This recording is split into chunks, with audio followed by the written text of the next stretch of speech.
get a really good feeling about this. This is the Outlander Club, a Rebel Scum podcast. Everyone has a story. Here are those Star Wars stories. Don't forget to join us on Patreon for exclusive bonus content and early access. Here's your host, James Razile. Hi, my name is David Ortiz. I am 19 years old, and I've been a Star Wars fan for, honestly, as long as I can remember. I think the first Star Wars film that I saw was Empire Strikes Back on VHS when we had those old cassette players. And the first film I ever saw in theaters was, I believe it was Attack of the Clones. And Star Wars has really been an integral part of my life for numerous reasons, but very specifically my career choice. I was really inspired by George Lucas, how not only was he an independent filmmaker, but he was an independent filmmaker that had an idea and a vision that no one else really believed in. And, you know, even though no one else believed in it, he really loved it to death. And he knew that he could do it, you know, against all odds. There were so many challenges he went through, and somehow, some way, he got it done. And it is what it is today because of him. And I really use that as inspiration for my career path. And as a creative person, I've always used that whenever I come up with challenges and things of that nature. And that's why I really wanted to expand on Shadows of the Empire, because I think it's such an interesting story that has had everything but a real visual adaptation besides the game done with it. And so that's why I was like, you know what, I'm gonna do it. I don't care how. I don't, you know, I'm not going to be too worried about, you know, this challenge or that challenge. I'll face things and I'll get it done however it can be done. Now, the Outlander Club podcast is one where we follow the Star Wars stories from the very first introduction to Star Wars until modern day. However, one thing that we've neglected on it so far has been Shadows of the Empire, which is, is something that kind of brought me back into Star Wars in a lot of ways. It was a lot of fun. I remember reading the book, obsess over the video game. And then, you find out there's a soundtrack, comic book series, and all of that. But you have a Kickstarter campaign right now for the Shadows of the Empire series. But you, like you said, you're only 19 years old. Shadows of the Empire is a little bit older than 19 years old. So instead of us doing our whole Star Wars story, let's do a Shadows of the Empire story instead. Sure. And take me from the minute that you, right off the bat, let's just go, how did you hear about Shadows of the Empire? Sure. So my older brother was living with us for the last few years that he was with us until he got married. And he had a Nintendo 64 with Ocarina of Time, GoldenEye, Banjo-Kazooie, and Shadows of the Empire. And eventually, when I got a little bit old enough, around 4 or 5 years old, to be able to start, playing video games, he gave it to me. And I started playing all the games, and the one, probably my favorite one, was Shadows of the Empire. Not only because it was Star Wars, but it honestly was just a really fun game to experience. There wasn't a whole lot like it out there. And then as I got a little bit older, I played it, over and over again. No matter how many times I beat it, it was such a fun game. And then eventually, when I got to maybe about 7 years old, I found the book and tried reading it, and then waited a little bit longer until I was about 12 years old to read it from front to back. And I was like, wow, they have a whole book on it. And then they had a toy line. I remember I was at a fair when I was very young, and I saw that they had a vendor with just a section dedicated to Shadows of the Empire figures. And I was looking for Dash Rendar. I didn't see any until there was one just kind of hiding there in the corner. I'm like, I gotta have him. And I've had him to this day. And ever since, it's really been, it's a really interesting Star Wars story that has always intrigued me. I guess you could say I have that bias because I grew up with it, but there's just something about it that really stands out to me. And as a creative person, I try to look into things on a bigger scale than most other people would look at something. So some people might take this game at face value and be like, oh, it's about a guy who's a smuggler for the rebels and whatnot. But then if you take it to a little deeper level, it shows a lot of really interesting themes and elements. The biggest one being that, even the good guys can, do questionable things to get advantages. The rebels would require assistance or information from the Black Sun, who is a pretty evil crime syndicate, and you'd think, wow, the good guys are relying off of them for information, so. And then there's and you get to see this third party too, besides just the good and the bad. You see someone who's really not looking to destroy these people or to save these people. He's looking for his own power, his own thirst for power, and that's what he's after. And I think that's a really cool story that's expanded upon, especially in the book. But yeah, ever since I was really little, I've always loved this story just because of that gap that it fills between Empire and Return of the Jedi. And I really believe it's one of those stories that it's had everything but a sort of visual adaptation done for it. And I'm like, if not now, when? It really, in my opinion, needs to be done.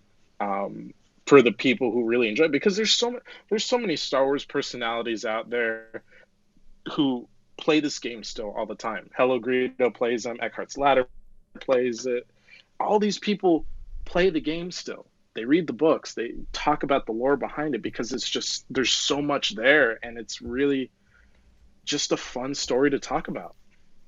I remember a few years ago when we were in our first year doing the podcast, we decided to do an episode on Shadows of the Empire, and I gave it a whole reread, and we played the video game, and I remember how much I enjoyed Shadows of the Empire, and there were similarities between it and the current sequel trilogy, the current canon that's going on. There are little pieces in there that I thought, and I thought, someone like Prince Shizor, or however you want to pronounce him, I have no idea.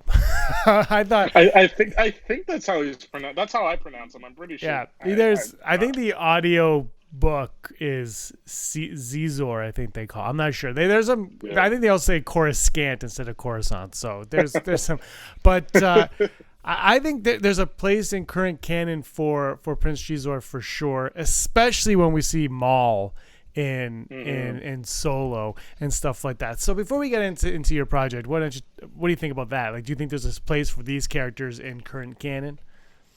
Oh, sure. I think, and one of the things we really wanted to consider when making this is, sure, tell this story, but also tell it in a way that, appeals to the largest amount of people that we can. I know for me, if something contradicts something in my head canon, I will be turned off by it. And that's just a me thing. So I know for a lot of people who really appreciate a lot of the sequel trilogy canon and a lot of that material that's come out within the past few years, that's something we've also wanted to be sort of respectful of, while at the same time being respectful of the original story in the EU, which it is a challenge, but there's ways to kind of subtly hint at both. And but to answer your question, I really do believe that Prince Shizor has a place in the this new canon, and I think it'd be really interesting to see him come up in a official show or movie or something like that. I really think it would be a really good opportunity for them to do that. One of the fun things we do on the Rebel Scum podcast is a segment called Never Tell Me the Odds, where we ask the odds of something happening. So I want you to tell me the odds of Shizor appearing in canon in the next 5 years. Ooh. Let's put it at 100 to 1. Wow. All right. Okay. I think you know what? If they make a Solo 2 or a Maul and Kira spinoff, I don't see how you don't bring him into that. Yeah. Like, that's just... Yeah, definitely. There's so much fun you could play around with there. I think if they announce it, I'll definitely lower that a lot more and be like, oh, it's probably like a 20 to 1, 10 to 1 chance. But 100 to 1. I'll put my. I'm gonna put money down on that one. I'm gonna put a $1 down, and I'll make my money on that. Alrighty. I want to know about the prequel trilogy. I got to ask you about the prequel trilogy. I have to know about your whole Star Wars story. We can't just be able to. I have to know what were you introduced to the prequels, and what were your initial thoughts of them? So I was introduced to the prequels, I think I was 3 years old, almost 4, when Attack of the Clones was in theaters. So I saw it, quote unquote, in theaters, but I don't remember a whole lot of actually seeing it. The first one that I truly remember seeing in theaters was Revenge of the Sith when it came out. And so the order in which I saw them before Revenge of the Sith, my dad was like, okay, well, we need to watch all the other ones first. So we ended up watching the original trilogy first, and then I watched The Phantom Menace for the first time, and then rewatched Attack of the Clones, which I remembered none of it. And then we finally went to the theaters and watched Revenge of the Sith. What was that experience like? Do you remember? Revenge of the Sith in the theaters was a really intense experience, especially for a 5-year-old. Having the Jedi just completely mowed down, and the whole entire Order 66 sequence was really just intense as a kid. And the whole entire scene with Anakin being burned was definitely an intense one. And then I remember with him in the suit rising up with the music playing, it was just like, it was kind of scary as a kid. It was really, really cool. It put that sort of fear or intimidation that they want Darth Vader to have with you in the audience. I had that as a kid. And then when I actually saw Rogue One when it came out, and it was that last scene with him in the hallway, I relived that feeling that I had as a kid. And I'm like, whoa, like total nostalgia flashbacks here. This is really, really cool. But yeah, going back to the prequels, I love them. A lot of people, there are sure problems with them, and, this looks bad, and this dialogue is really bad. But overall, I think it's a really good telling of Anakin and his fall to the dark side. I really like how you could compare the original trilogy and the sequel, or the prequel trilogy, and the prequel trilogy takes the hero's journey story, but it cuts it off and goes on something completely different, and it's not about him anymore. One of the things I've started noticing a lot in a lot of modern stories is that type of story gets used way too much. And I think that's why I honestly like I'm starting to like the prequels story a little bit more. I still really appreciate the original trilogy, don't get me wrong. But I think I like Anakin as a character in terms of his progression, also because it covers a longer span of time, whereas Luke is only able to cover a few years.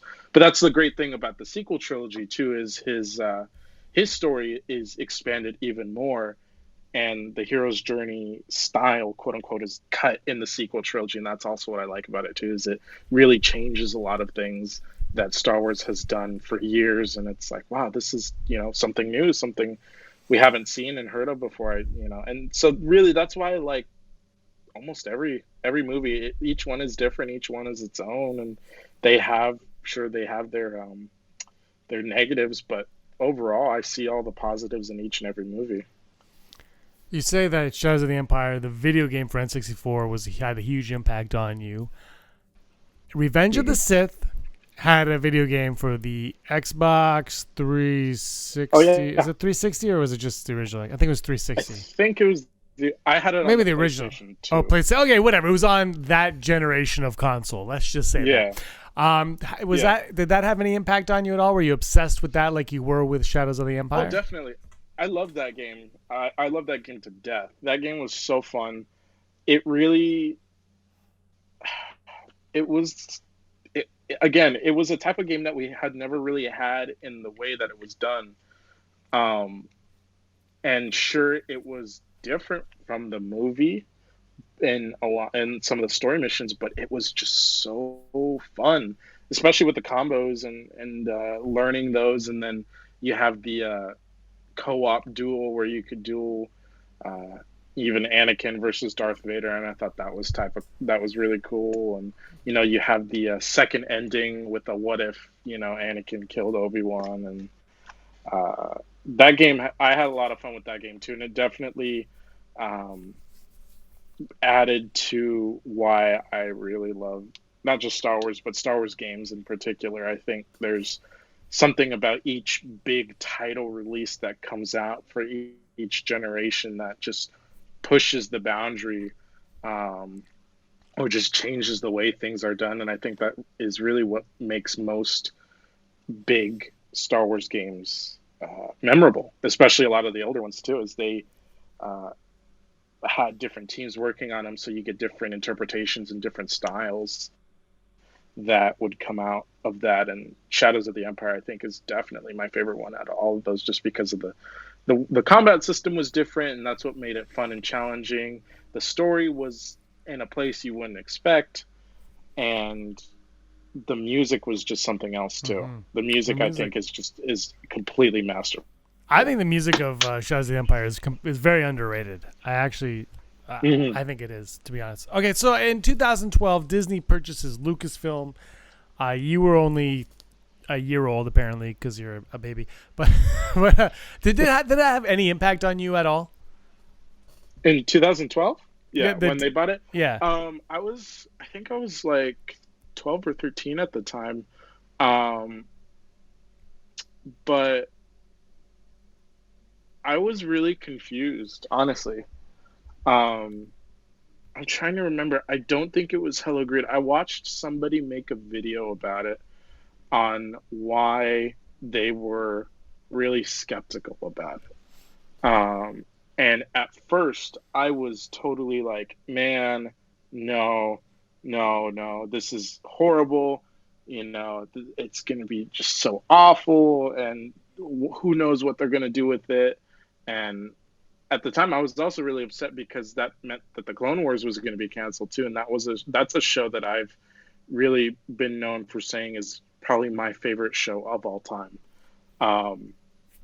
But then, as I saw the trailer for The Force Awakens, when they released that, like I think it was 2 years later, I was really like, wait, hold on, this is not bad at all. This is actually really cool looking.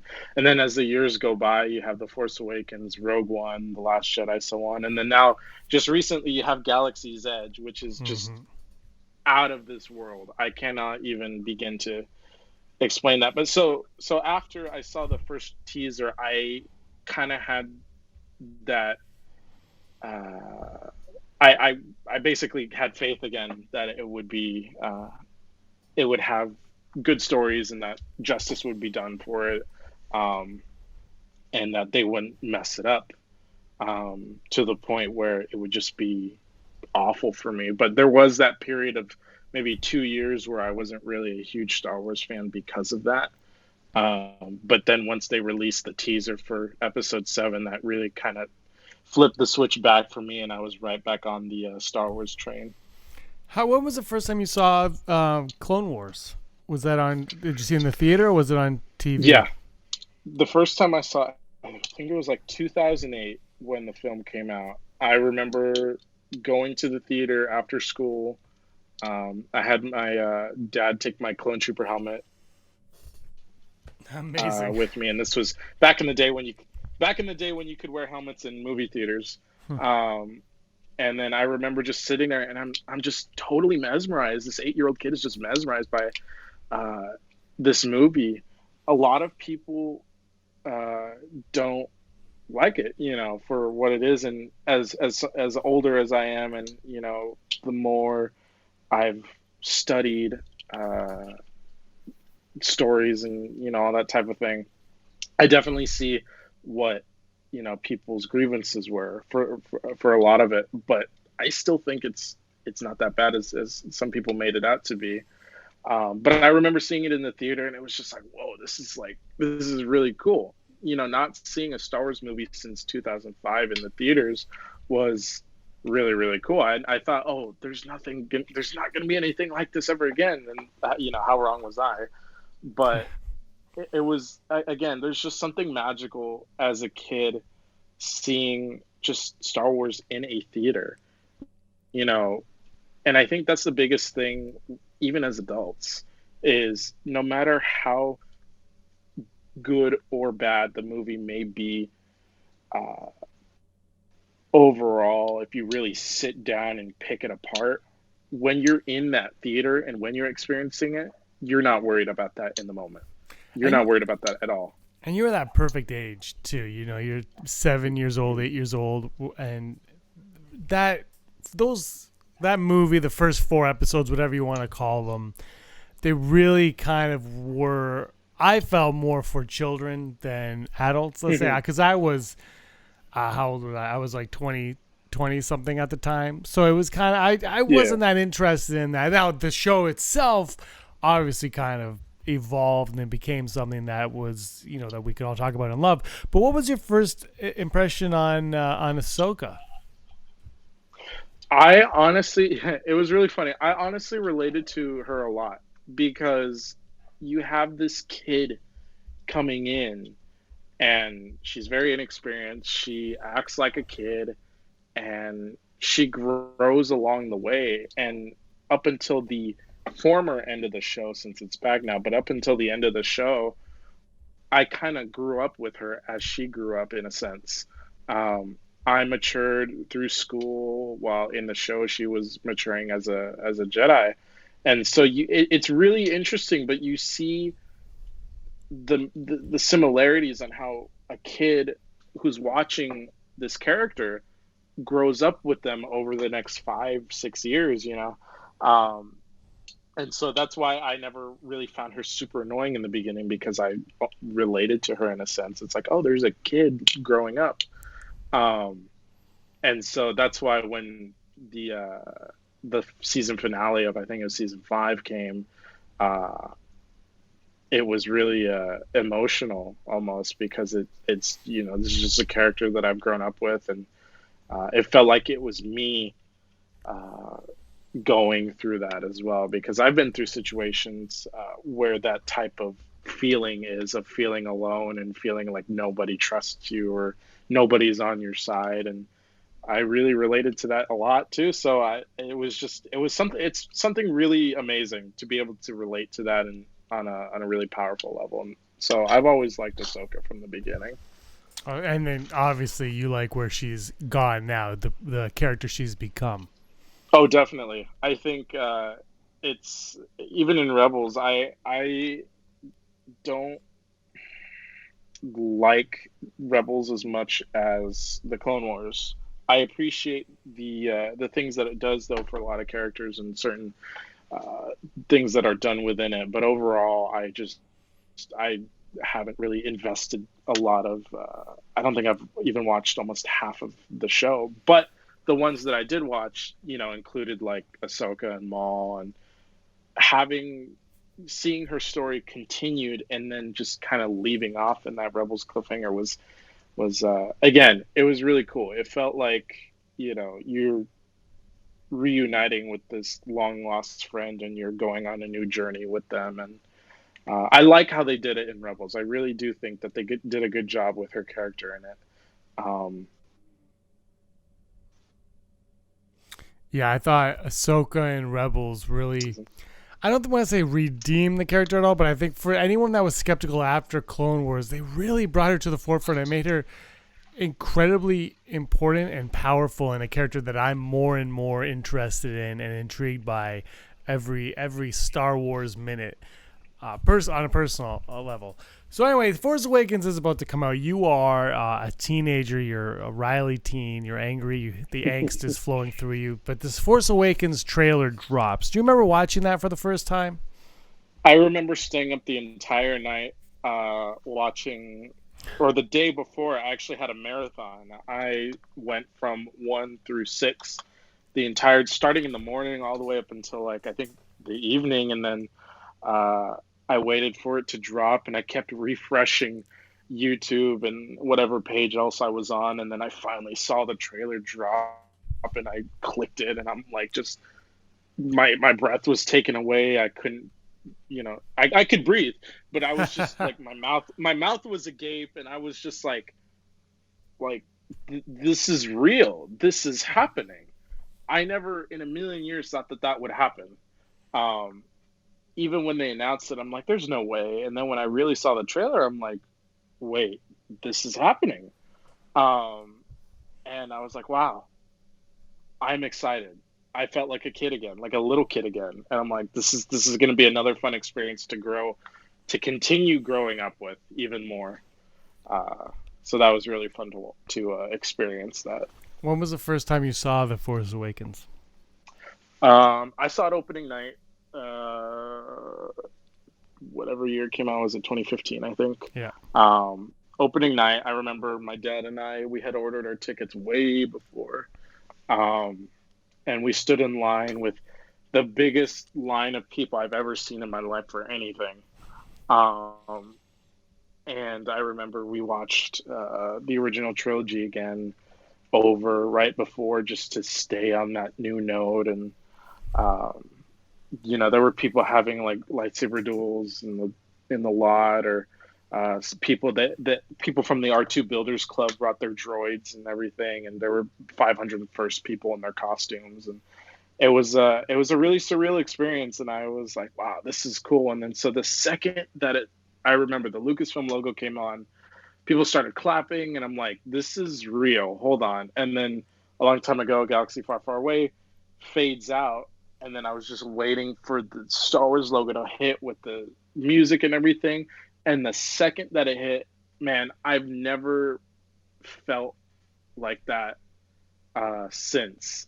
I remember every single person in the crowd was just screaming at the top of their lungs when that popped up. And I'm just here, this 15-year-old kid, like, whoa. Like, this is probably what it was like, for people seeing like episode 1 pop up when it popped up, or seeing Return of the Jedi. And so I was like, wow, this is just so surreal. And then the opening scene was, I honestly think the opening scene for The Force Awakens is one of the best of the saga, because not only does it bring you back, but it does a really good job of establishing the situation while keeping a high pace. And it introduces the villain right away. The music for him is also just, it's beautiful. I think John Williams did an amazing job with Kylo Ren's theme. And so just having that menacing feeling emanate from him as he steps out of the ship, and it's just like, wow, it's literally just like being a little kid again. So that entire film, I was just totally just gone from the moment. And then the very last scene with Luke, everyone lost it, I remember too. And that build up with Rey walking up the steps too was really awesome. And then when it ended, we were all clapping and cheering and standing. And I remember it was a night to remember. That's probably one of the few nights that I can remember that clearly about anything. It was just that intense. How many times did you see it in the theater? I think I saw it 3 or 4 times in the theater. Did you have to get a part-time job? Yeah. Oh yeah. I had to. Because I had barely just. So I hadn't even had. Actually, no. I did have a job. I was doing some volunteer work, and I was getting kind of paid under the table for it. That's kind of volunteer work for sure. And I just saved it all that I could get, and I'm like, okay, we're gonna go see this again. And my dad's like, really? And then when he saw it again, it's like, okay, we need to come back again. And then I think we saw it like 3 or 4 times, and it was hilarious. But yeah, definitely 3 or 4 times. That's awesome. What was your excitement level like for Rogue One? We know how you reacted to Vader in that movie, but you obviously going into it didn't know that was going to happen. So what was your excitement like going into Rogue One? I was really excited for Rogue One as well. I was like, you know what? Seeing this story come to life, we've seen it with characters like Kyle Katarn and all these people. Now I'm interested on how they're going to do it in this new version. And, you know, you can easily see the similarities between Jyn Erso, and Cassian and Kyle Katarn, and even Cassian's shirt and pants very much matched Kyle Katarn's. So I'm like, okay, I see what they're doing. They're, you know, the little symbolism there. But I was really thrown back when the opening of Rogue One happened. There was no title crawl or anything. It just, you know, threw you right in there. And I was like, whoa, hold on, you know. And it was just like, I didn't think I was going to be that captivated by Rogue One. And throughout the whole entire movie, I'm like, wow, this is really cool. There were a few parts that were a little slow for me, that I can get past because of the rest of the movie, especially the final act. And then when that final act comes, and then you see Red Leader and Gold Leader, I'm like, wait, those are the actual how did they do that? And then, you know, seeing Tarkin, and it's like, wait, how did it? And then you see Princess Leia at the end, and it's like, what? You know. So Rogue One, for the most part, except for just little bits here and there that were a little slow plot wise, I really, really did enjoy the movie, and I immediately had to go watch A New Hope right after that, just because I was like, okay, I have to. This is just so cool. I know so many people that was the reaction. It's like, that was awesome. Gotta go watch A New Hope. Gotta go throw that in. Like, it's like, I think Rogue One did its job. If that's what it does, then it did its job. You obviously know a lot about the expanded universe, so I gotta know at what point was it Shadows that got you into it? Like, what got you into the expanded universe? And to this day, do you read the new canon expanded universe? So it was really Shadows of the Empire that, you know, started it all for me. And then from there, I started playing the games like Rogue Squadron and Bounty Hunter and Knights of the Old Republic and all those games. And then eventually I started playing more and more games, like Republic Commando specifically. That was the one that got me into more of the lore of the EU, because they had the Republic Commando books by Karen Travis. And so I was like, oh, what? You know, so then I ended up picking those up. I read through all of those. And then a couple years later, they released the Darth Plagueis book. And I'm like, yo, I need to get this. And that's honestly one of my favorite Star Wars books that I've read. It's a really, really easy read to follow, but it's still a very in-depth story that has, you know, a lot to it that, you know, you really need to be paying attention to understand, or be a certain age, I guess you could say, to fully understand a lot of the intricacies of it. But it's still an easy read that anybody could really, you know, read it. And then so just from there, I, you know, looked into the lore. I did a lot of reading. And then eventually I started an audio drama series titled Star Wars Legends. And the original idea behind it was to take Star Wars Legends stories, so, you know, EU stories that are no longer canon, and make audio dramas out of them.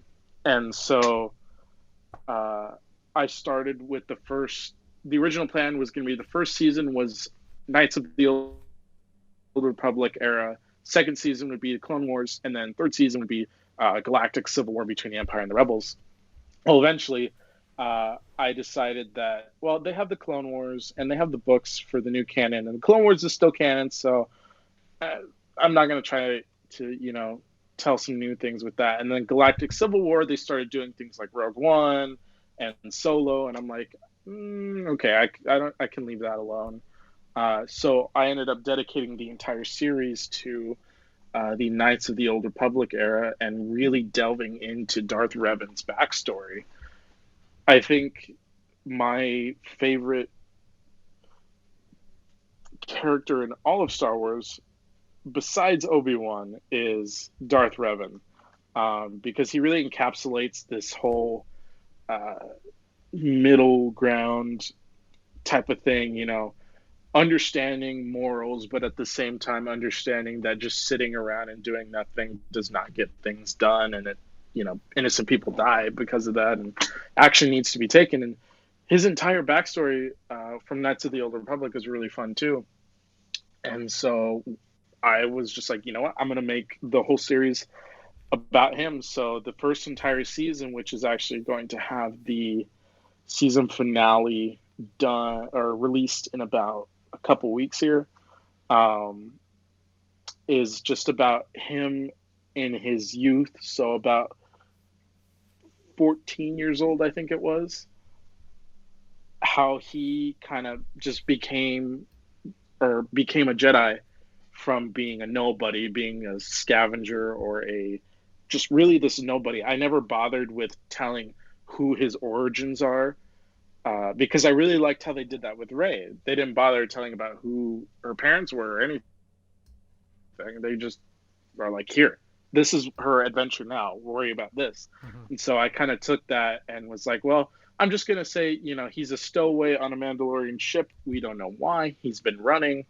And then he's been progressing through this entire season of like 10 episodes so far. And currently he's on the verge of making some big decisions that are going to affect him and his current crew that he's with. And it's going to tell in this last episode how he finds the Jedi Council and how he gets accepted by them. And then the second season will actually be essentially adapting the comics of the Mandalorian Wars and putting that into an audio drama. And then so it'll run for 2 seasons, and that'll be the show. That's awesome. How long does it take you to put these together? Like the concept and all of that? Ooh, because you're only 19, and it seems like it would take a long time. And it's like you haven't had that much time on this earth to think of all of it. Sure. No. Definitely for the concept of the show, it took me at least 2 months to do all the research, read up on all the lore, find out what isn't told yet. What part of them isn't told. Where can I start? And I really had to pay attention to all the specific dates and how old this person was and what date this was. Like, it's down to the bone specific about that. Because I'm like, it needs to make sense with the Knights of the Old Republic storyline. Yeah. So I got really picky about that, studied that for days and days and hours when I was in my first year in college. And then I went on this site called Casting Call Club that my friend actually told me about, and he's like, well, this is where we get voice actors for our stuff from. And I'm like, oh, I'll try that. So I made this really intricate casting call that took me a good week to make. And I'm like, wait, I need a script though to do this. So I was like, okay, I'll put this on hold. And I'm like, okay, what script do I use? And I actually remembered, I'm kind of jumping around, but I kind of remembered that I wanted to make a fan film of this same story. And I had the first script written out, but it just wasn't right for an audio drama format. And I thought to myself, there's no way that I can get this done as a fan film. It's going to be way too expensive. And Old Republic era type stuff is really hard to nail down in live action. So I'm like, well, I'll still be able to tell my story, but it won't be the way that I thought. So I took the script, spent a good week or two editing it, and then I went to the casting call and then filled out all the characters. I think there was 20 characters for the first episode, or 20 roles. And then it got a lot of pings really quickly. Within the first week, I had like 45 auditions. Wow. And then I want to say by the end of it, which was like a 60-day period, I had about 100 and something auditions. in total. So I was like, wow, people, really want to be part of this. I made a teaser trailer with some of the audition lines that I were like, yeah, this person's going to be this. And then I made a teaser trailer and I'm like, okay, let's see how this goes. And, me not having any sort of real presence on YouTube didn't really help much. But then I showed it to a bunch of podcasters and other audio drama creators, and they're like, dude, just make the episode. Don't worry about what your views for the teaser are or anything right now. Just make it right now and then put it on Podbean, SoundCloud, and, iTunes, whatever else. And I'm like, all right, cool. So the first episode, that took me a good month to edit together because I had no experience doing any of that stuff whatsoever. I'm a film student, but at that time I didn't know I was going to be a film student. I was undeclared or undetermined in college. I was just doing my general education. And so I was like, well, let's just give it a shot. And I put it together thinking of a movie. The slogan for it originally was an audio film. It wasn't even an audio drama. It was basically a movie, but just the audio. And it worked for the first 3 episodes until you start getting into the more intricate plot lines and stuff where you really need a narrator to kind of guide you along some things. But once I released the first episode, it became a hit on YouTube, which I was surprised. It had almost 1,000 views. Wow. On Podbean, I think it has around 300 and something followers right now. SoundCloud, it has a total, I think, download count of about 20,000 downloads. And on iTunes, it has I think 700 total downloads. Amazing. So people really enjoyed it, and I was like, that was enough for me to continue it and continue writing scripts. So then that's when I was like, you know what? I really wanted to take this film career thing really serious. And then so I started taking film classes, and the first class I really wanted to take was script writing. So it would help me with writing these episodes. So while I was in script writing class, I was actually writing these episodes. And they got better with each one as each one progressed. And, every episode that released, it just got way better than the last one. And it was just like, wow, how can it get any better? And that's how I got it from other people. They're like, there's no way this could get better and better and better and better. And, here I am improving each episode. So it's really fun to make these, and I'm really excited to release the season finale. It's way overdue. It's like a month or 2 overdue, but it's mostly due to me being really occupied with Shadows of the Empire. But I'm looking forward to releasing that because it's a fun story to tell, and it's a good way to keep my editing skills refined and just tell a fun story. Well, the audio drama side of it, it's funny how it's 2019 and it's the perfect time to produce an audio drama. Like, 2018, 2019, we've reverted back to audio now. Television's dying, but let's go back to audio. So that's right. Awesome for that. 20,000 downloads is incredible. That's just awesome. So let's skip ahead now. Did you like Aftermath at all? The Aftermath trilogy?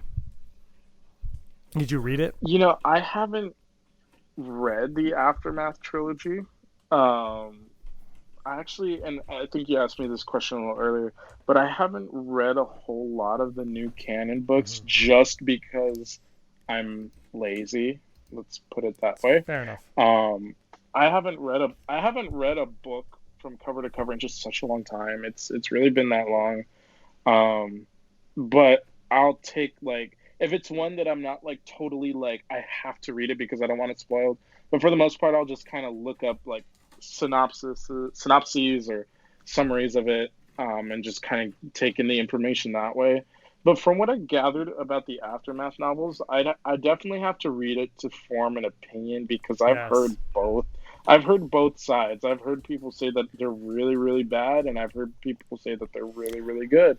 I'll say you have to read the first one, but you have to read the next two. Like even if you hate what you're reading, you need to push forward. I don't know if that makes any sense, but But the reason why I asked though is because I'm interested in you producing an audio drama based on the Aftermath trilogy right now. I just want to point that out. As I think the stories that they're telling in Aftermath are going to end up being more important, like as important as we were promised at one point, and then it kind of didn't. So I'm just saying, I am throwing an idea your way, and I know you need more ideas, because you clearly you clearly don't have enough. No, definitely. Sorry, go on. Oh no, I if I read up on it and learned everything, I'd be very interested in making more stories, and I'm sure that that's one that a lot of people would like to hear as well. And so who knows? I'm looking to do more audio dramas. I want to submit Star Wars Legends to the Audioverse Awards, which they have every other year, I think. So it would be for next year, and hopefully win it, because I don't mean it for me, but I think it deserves an award for the people who have really put in countless hours of retakes, meetings, table reads, and who knows what else. These actors that I've gotten and they do it all for free. Yeah. And I think that's the biggest thing is a lot of people are like, what can you expect from a free voice actor? There's like there's a stigma on that, which, it's very valid. But man, these guys that I have are as professional as you can get. They're really, really fun to work with, and they really get into their characters and they really match them. And so I know a lot of them would be wanting to return for something else, or, wanting to do something new. And that's why I think they'd be fun to make more and to hopefully get them awards, so that, these voice actors who want to become professionals can use something like this in their portfolios, saying like, look, I did this, because there's definitely a lot of people who I really think are very underrated as voice actors. Why make the transition from audio to now for Shadows of the Empire? This is a 4 parts. Why go live action now? Why make it pictures and not just go back to the audio format, which obviously you've been succeeding at? Sure. Because Shadows of the Empire had an audiobook. And I think it's just one that really should be made into live action. It's gotten everything else but that. Everything you could think of but that. And it's also, it needs to be my first film that I want to produce as an independent filmmaker, because I think making something that you're comfortable with, or something that going into the industry, is the best way to set yourself up for success. If you make something that or work in a genre or a story that nothing about, and it's very challenging for you, the story might not come up as good, or you might not do as good of a job, as opposed to when you pick something that you are somewhat comfortable with. It's good to push yourself and challenge yourself, but you can do that while still not totally throwing yourself off a cliff with something unfamiliar. Stay in your lane, as they say. Yeah. So 2 years after, pretty much. 2 years after The Force Awakens, now we see Rey go up those steps on Acto one more time. She hands the lightsaber off to Luke, and we are watching The Last Jedi. I would like you to walk me through your experience watching this film. Oh boy, I knew we would come. I knew we would come to full circle to this. I try to stay very neutral with it, honestly. I don't like to feed to either extreme side, because both sides can be pretty extreme when they're arguing with the other one. But I remember when I saw it in theaters for the first time, it was also a really cool, amazing experience. I thought the opening sequence when it kind of played that little uh, motif from the A New Hope with the whistle or the flute or whatever it was that was playing at the beginning. I'm like, wait a second, I thought that was really cool. And then again, how it just kind of slams you right in there. I thought that was perfect to keep the pace up. And then I personally liked what was I personally liked what was done. I'm going to say it. I personally like what was done with these characters because I think the biggest thing that I had to make myself remember too is that he's a Skywalker, and there's that blood in him of, uh, being very overly cautious or overly paranoid, and anybody that has a family member that has a very like a distinct trait, more often than not, they will inherit that trait to some capacity, especially if they live with that person. So I think Luke hesitantly thinking about, just, killing Kylo or Ben Solo was not not out of the blue, I think, for his character. You even see that when he's fighting Darth Vader, he nearly kills him, but it takes the words of Palpatine to to honestly make him like look and be like, wait, hold on, and I honestly think that either Palpatine, Snoke, or whatever was also essentially doing that same thing to him with Ben Solo. And because he was talking about just for a brief moment, it was pure instinct, and then it kind of faded away like a fleeting shadow. And it was like, I think that there was some sort of force,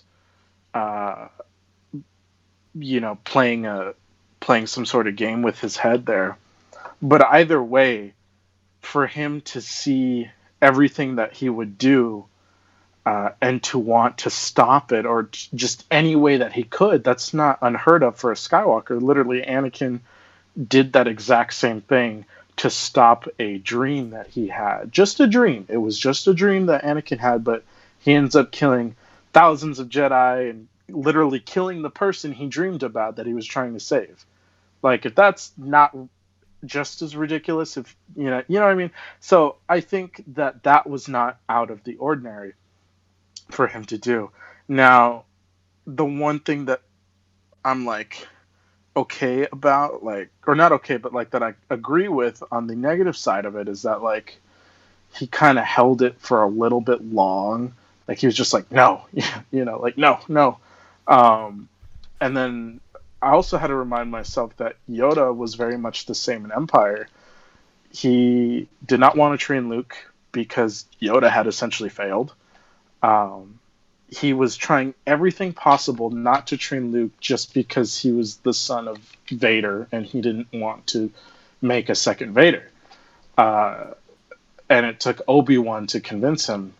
And so there's that sort of parallel with Luke where it takes Yoda to convince Luke to train Rey or to help the rebels and to help Rey.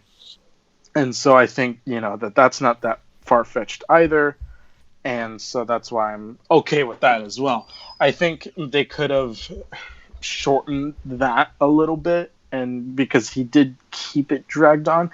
But I do like his explanations throughout that kind of keep it there. Like, at the height of the Jedi's power, they were so blinded by Palpatine and they let him uproot everything. And I'm like, okay, that makes sense.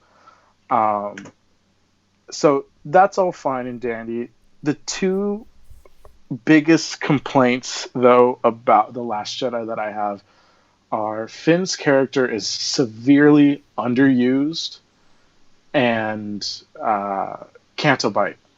I think Canto Bight is a really beautiful, cool place. It's just cool. It's the type of place that fits perfectly with Star Wars. The issue that I had with is that it was very much focusing on Rose's character, which I don't have a problem with her character. I'm not even, talking about her character. It's the fact that Finn has this progression in The Force Awakens that is like, oh, so where's his story going to lead off to now? And then in The Last Jedi, it's literally just a repeat of The Force Awakens where he's running away, he gets caught running away, and then something along happens so that he doesn't run away, you know. So I think there was a little lack of progression with him in The Last Jedi that focused more on Rose's character, which is fine because if they expand on her character in Episode 9, then, you know, cool. But I think she definitely stole a lot of the scenes from his character and from him.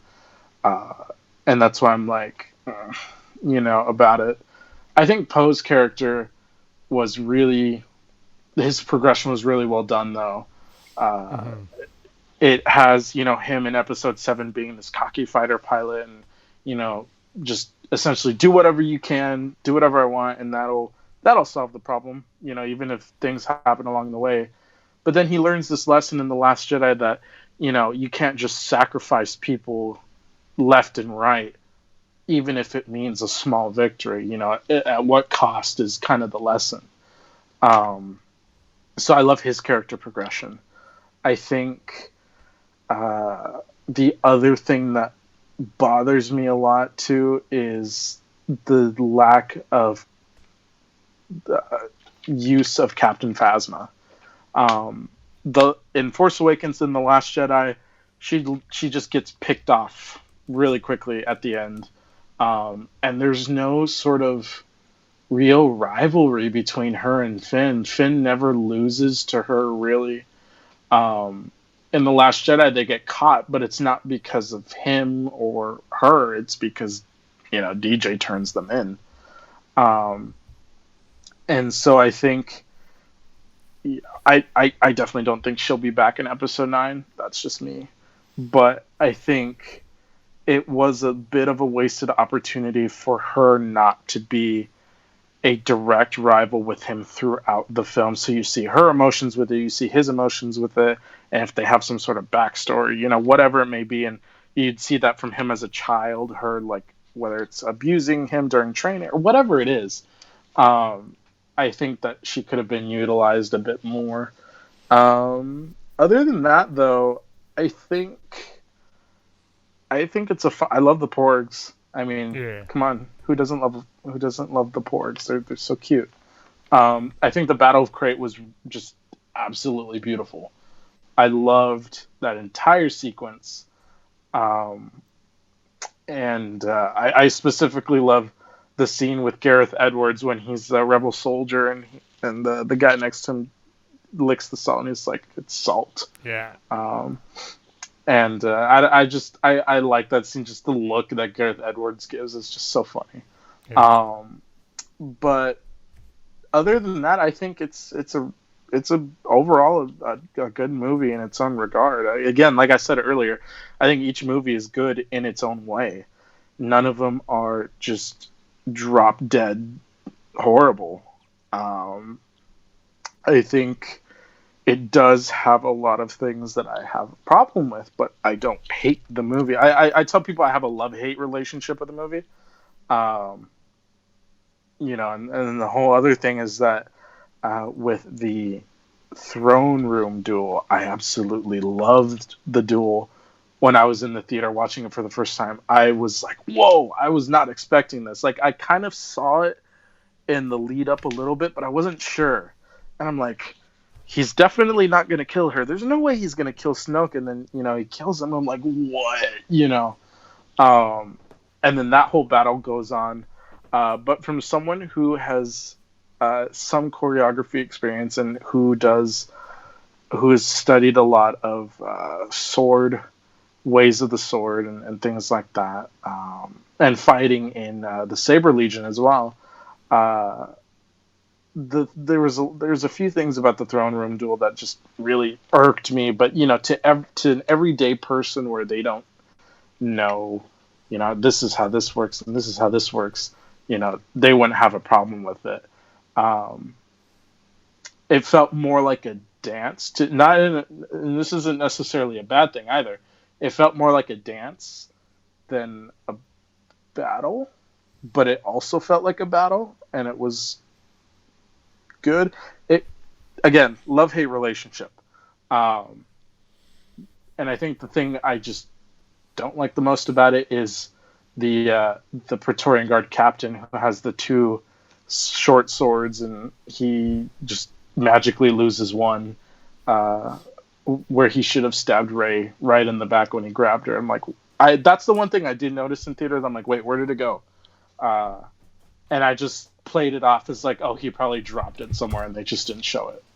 That's how I try to play it off, and it worked. But overall, I like the movie. I don't particularly agree with the whole it's a cinematic disaster failure, and I'm like, yeah, tell that to the box office. I think it's a fun movie, and I think anyone that tells someone they can't like something because they don't like it, and this is with anything, if someone who likes the original trilogy tells someone who likes the sequels that they're invalid for liking it, or vice versa, even, because I've seen it on both sides too. It's like, just guys, relax. There's a reason why things are different from this and different from, is so that there's something everyone can like. Mm-hmm. Because I know for a fact that there's going to be people who don't like Shadows of the Empire. There's going to be people who absolutely hate it. There's going to be people who, and so that's okay. I'm not trying to please every single person, because that is literally impossible.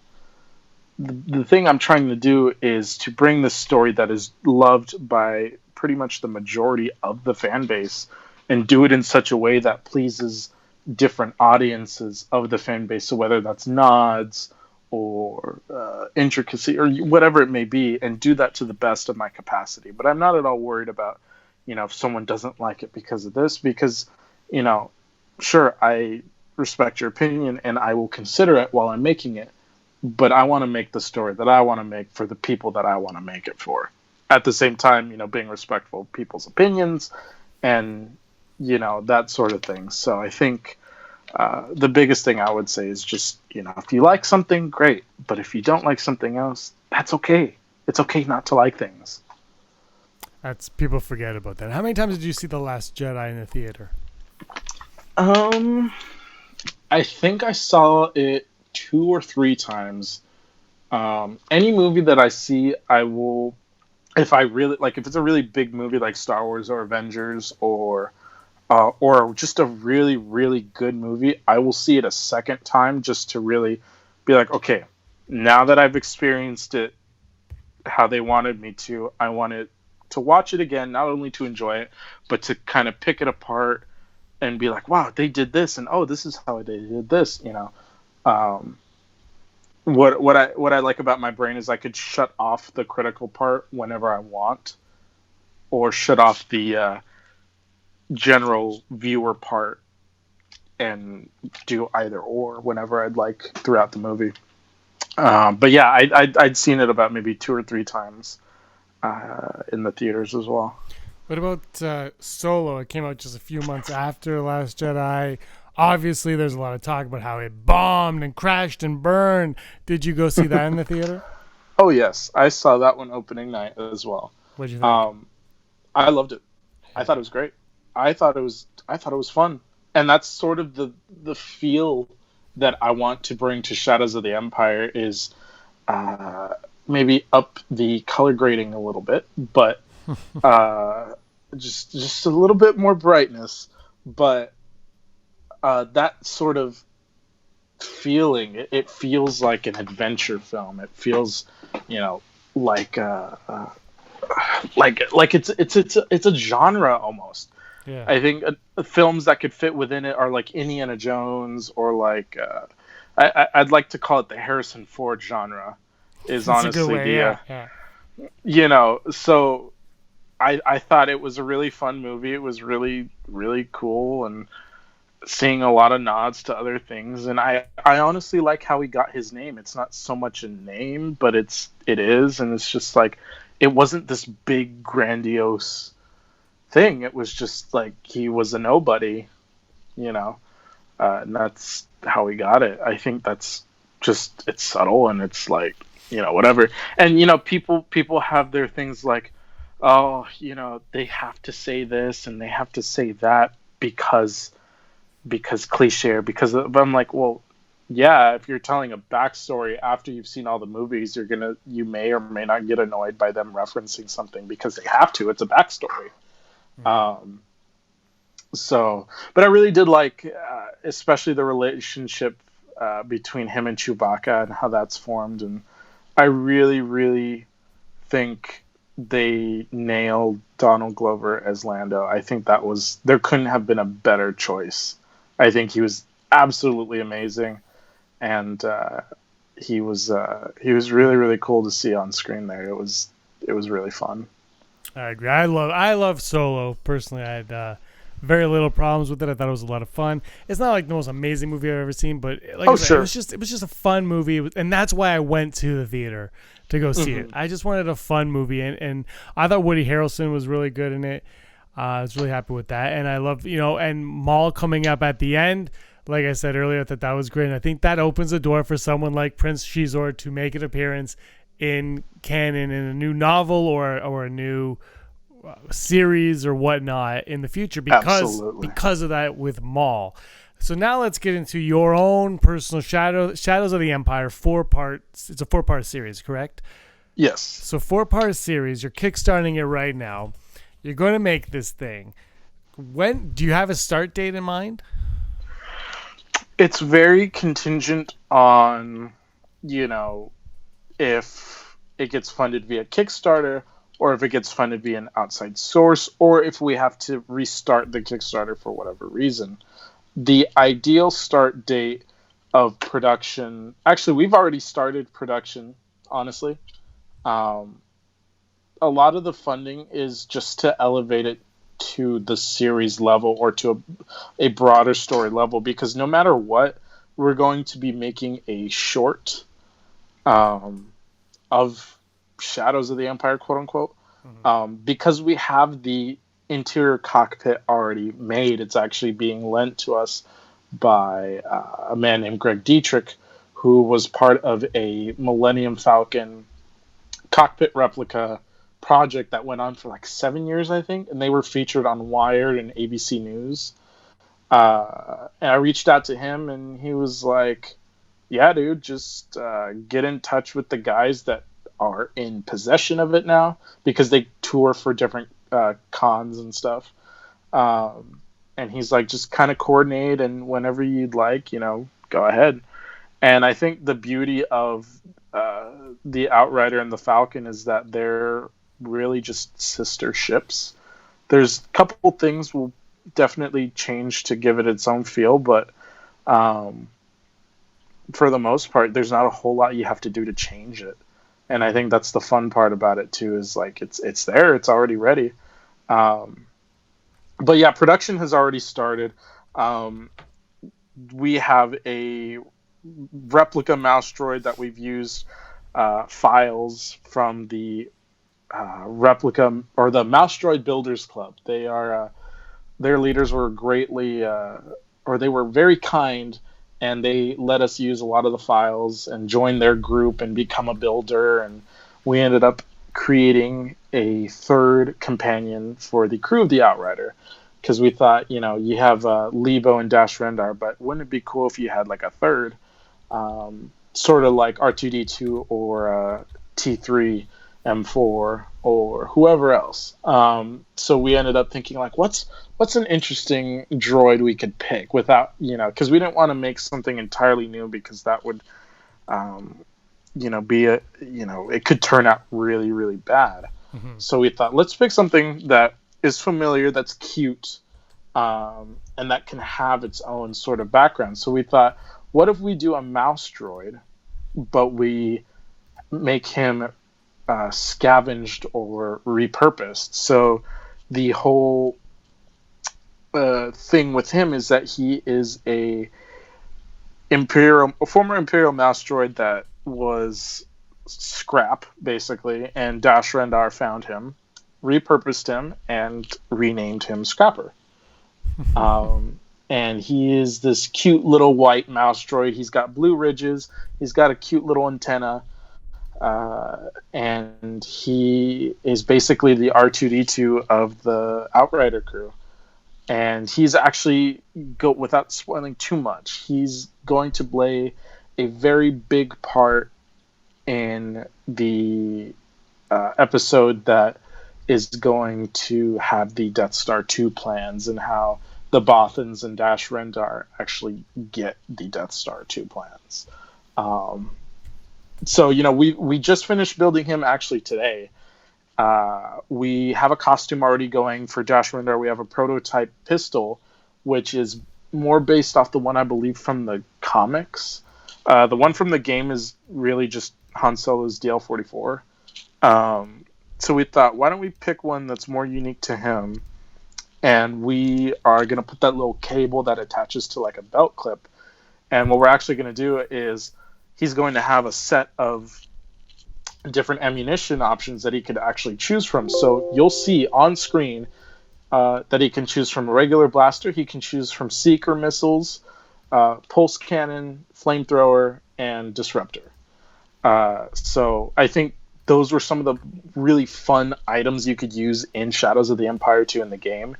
And that's something we also really wanted to bring to the screen, because that would look absolutely cool, especially if you're mixing practical effects and special effects like we are. And that's going to be really fun too. We've already got all the casting done, which, man, I can't even begin to talk about this it's absolutely insane, these people that we've gotten on board with the cast. The guy that we have playing for Prince Shizor, his name is Reese Putinez. He is an independent film actor. He's done a few films already, and he literally has the body build, the facial structure, down to like the indentation in his chin of Prince Shizor. And it's just like, wow. And this guy plays only villains. He feels like he's built for the villain role. He is actually campaigning to be the next big Hollywood villain. So it's like, to have someone like him and his experience on is absolutely phenomenal. You have Olivia Gale Berger, who she's done a lot of theater and a few independent films as well. And she looks just... Wi-Fi. Oh, hello? Yeah, I'm still here. Oh, it said connecting, and I'm like, what? Okay. So we have Olivia Gale Berger, who has done a lot of theater and a lot of independent films as well. And if you put her side by side with a picture of Guri, she looks just like her, and it's like, this is like meant to happen. Things like this don't happen where they just fall into place.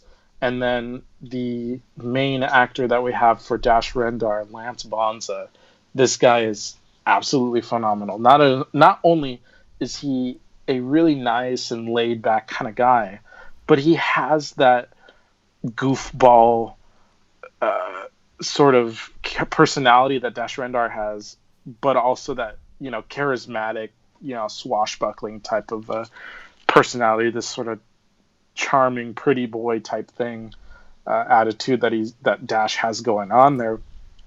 And, to have him on board with his experience and all that he's done is just like, where were all these people before, and why haven't they been casted in more things like this? And so, as I said before, Shadows of the Empire is not only to tell this story for myself and for the people out there, but to really showcase these actors and crew that's working on it and just be like, hey, these guys are really good. You should put them on your projects, Where did you find the actors? So actually, those three actors I found on a site called Backstage.com. And the way that it worked is they had their profiles and everything. It shows like if they're what their union status is, their age, where they're at, and everything. And it's great because I live basically near LA, so I've got all of the actors over here. And I was actually searching for Dash Rendar first so I could have some sort of concept. I found one actor, and he responded to me once. I had to make an interview with him. He never responded. All right, cool. He looked just like him, and I'm like, oh, great. That's a great start. And then I found another actor who was so into it, and he was like, yeah. And then just kind of out of nowhere, he had to drop out as well.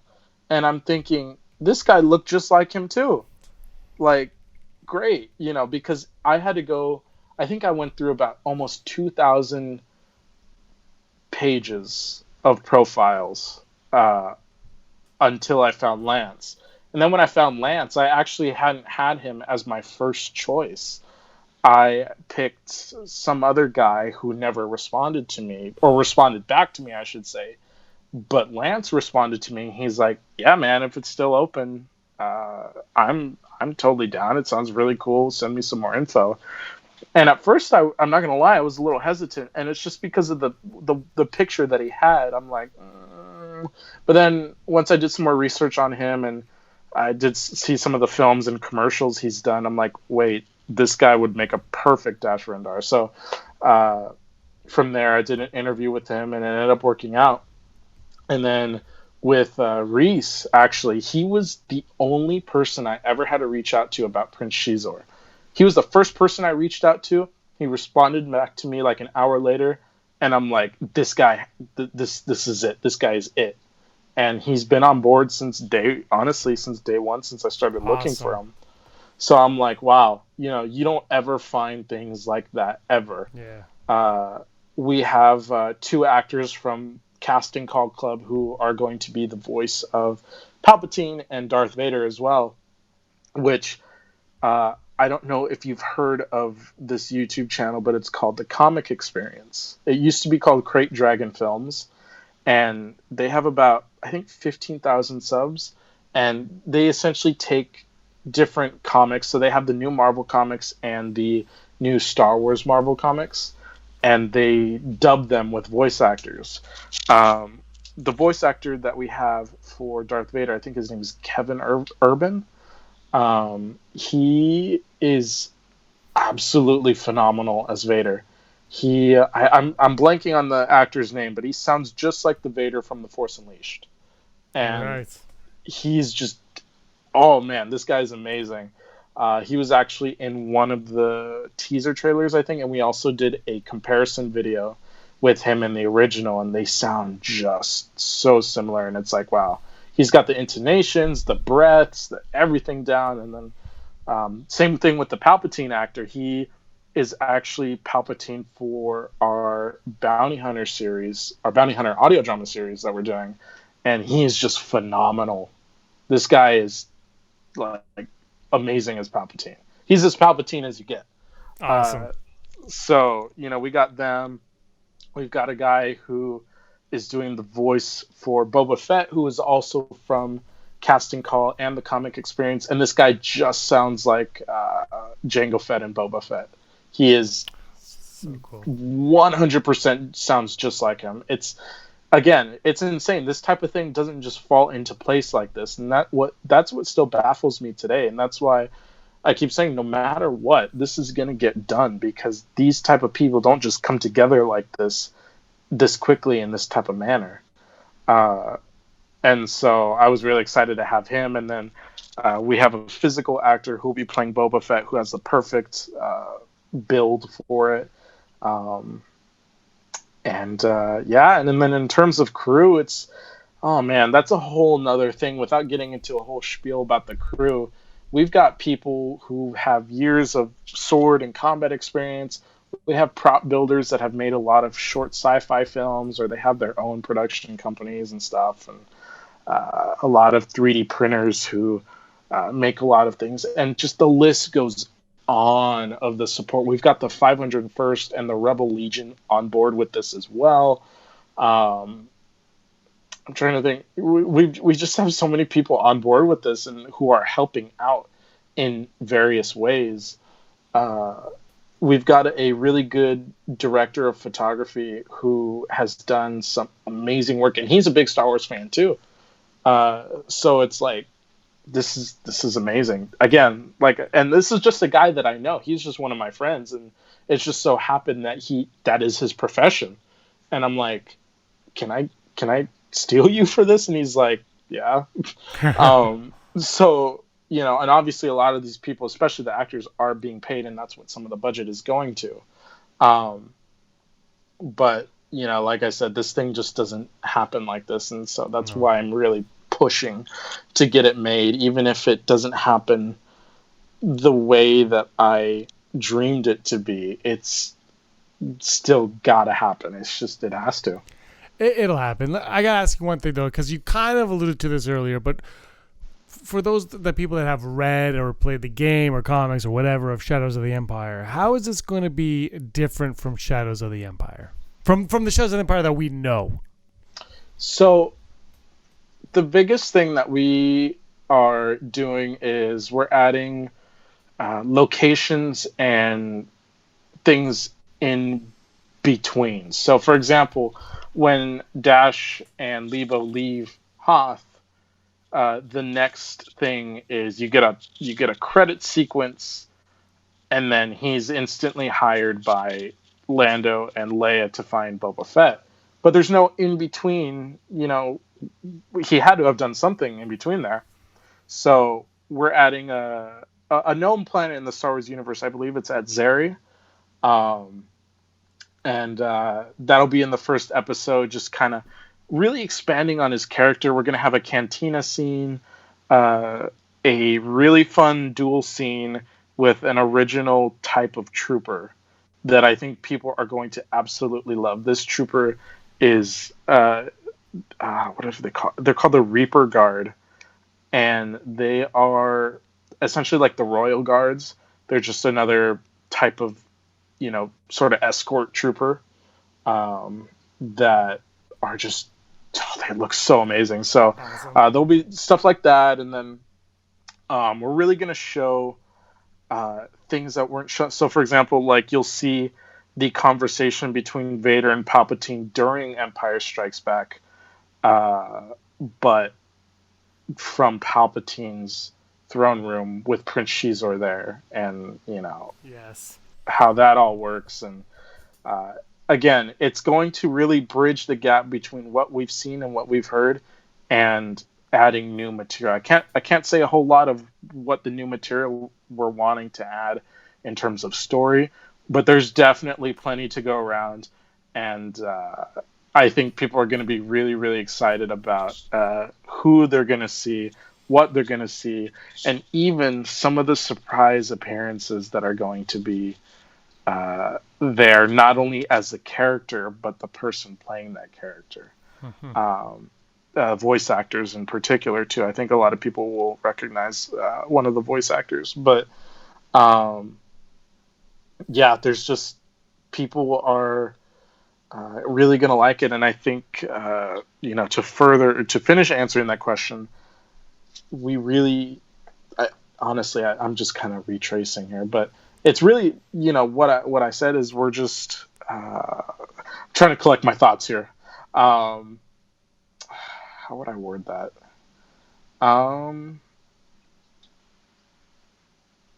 I think just being respectful of the old material and adding on top of that and tweaking things a little bit is essentially what we're doing. But so that certain plot holes or certain, things are filled, and you get to see that. And it's like, whoa, so that's how that happens, or that's how that would happen. And like I said earlier, especially with the whole Death Star 2 plans, because in the game, the whole thing is that they get a supercomputer that, has the plans encrypted on it. But in Return of the Jedi, they talk about how it was the Bothans that got it and whatnot. And then in the book, it talks about, I think they were the squadron that was covering Dash, I believe, or something like that. So what we'll be doing, I guess I can say this, but what we'll be doing is we're actually going to have Dash Rendar, Scrapper, and a squad of Bothans basically doing this sort of retrieval mission of the Death Star plans on the Imperial Station, and it's going to be really cool. Let's just put it that way. We've got some military some guys really experienced with military tactics and weapons who are going to be showing us, how to breach rooms and how to, cover rooms like this and that, and this whole elite special ops type thing. So it's going to be one of those type missions. So it's going to be very intense, and you're going to see how that famous line from Mon Mothma's "Many Bothans died to bring us this information," and a whole lot of other things. People are just going to be, I think, totally blown back by what we've got planned. Well, I can't wait. Your excitement is infectious. I got to get on Kickstarter right now. Everybody should get on Kickstarter right now and back Shadows of the Empire, the 4-part series created by yourself and a whole team of hard workers behind it. We're going to put the Kickstarter URL, the website, on the description below, so please get over there and support them. You got just under 2 weeks to go to back the project, so I would say definitely check it out. Anything you want to say before we wrap this up right here? Sure. And I think the biggest thing is a lot of people are very hesitant. It's like, does it charge me when I back immediately? The only time it'll charge you for your pledge is if the project is completely funded. Yes. The biggest thing we wanted to really show people is that we're not going to settle for half of it, because then we wouldn't be able to make the quality of it that we think, people deserve. I think when you're hyping something this much up and you're really trying to prove yourself, you have to make it the best that you can, and you can't skimp and cut corners. So that's the biggest thing I would want to tell people too, is that, it doesn't cost anything to back unless it's 100% funded. And on top of that, there's some pretty cool rewards in there. I'm not gonna lie. If it were me, I'd be like, wow, I'm gonna drop $1,000 just so I can have this and do this. But yeah, that's definitely I think the number one thing I would say is, even if you can't pay it immediately, I think it doesn't even charge you when it's funded. It takes another 2 weeks after. So if it's a thing where, because I relate to this as well. If it's a thing where you can't pay it immediately and you're afraid to pledge, don't be too concerned with that. As long as you know when you can do it, and if you can do it by the time it ends, you're good to go. I think we just really want to show people that we've got it going. We just need your guys' help to actually make it the quality that we want it to be. And let's hope we get to see this as the highest quality that it can be. I am excited for it. On the Rebel Scum podcast, we do a series called High Ground, where we review books and whatnot, but we also review fan films, fan series. So I'm looking forward to reviewing Shadows of the Empire Star Wars series soon on that one right there, and having you on to discuss the creation of it when it's all said and done. Yeah, of course. Thank you. I'm very honored to be here and to be a part of this community that has given a lot to me, and this is, my thank you to that community and something I want to give back. Awesome. Well, David, thank you so much for joining me here on the Outlander Club. It was great to hear your Star Wars story and to hear about the Shadows of the Empire on Kickstarter. Honestly, I'm really excited for it. I love Shadows of the Empire. I think you're going to do a hell of a job, and I can't wait to see it. Thank you for having me on. Hey scumbags, thanks for watching. Don't forget to give us a thumbs up on our video. As always, please subscribe to our YouTube channel, Rebel Scum Podcast, for all the latest videos.